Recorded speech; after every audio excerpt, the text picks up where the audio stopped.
धूप बनाएर तैँले के गर्छिस् र भन्नेहरूको लागि धूपकै व्यवसायबाट केही गरेर देखाउने मन छ। थोपा थोपा मिलाएर समुद्र बनाउने रहर छ। 2 रुपियाँ पनि आम्दानी हुँदैन भन्ने साथीहरूको लागि विशेष यो भिडियो। हामीले गरेको मेहनतको परिश्रमको फल हामीले 100% पाउँछौँ।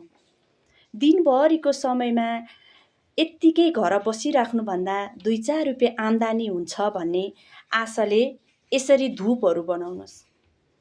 यदि हजुरहरूले बनाएको सामान राम्रो छ, धूप राम्रो छ भने कहिले पनि आफूले आफूलाई हरेस नखानुस् है त। भोलिका दिनहरूमा यही धूपको व्यवसायबाट केही गरेर देखाउने इच्छा छ।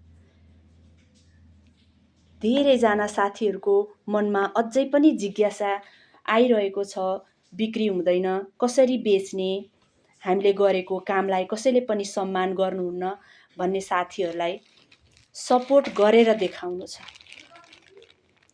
यो विषयमा चाहिँ हजुरहरूले अलिकति सपोर्ट गरिदिनुस् है त। थोपा थोपा मिलाएर समुद्र बनाऊ। सबैजना साथीहरू सपोर्टिभ भएर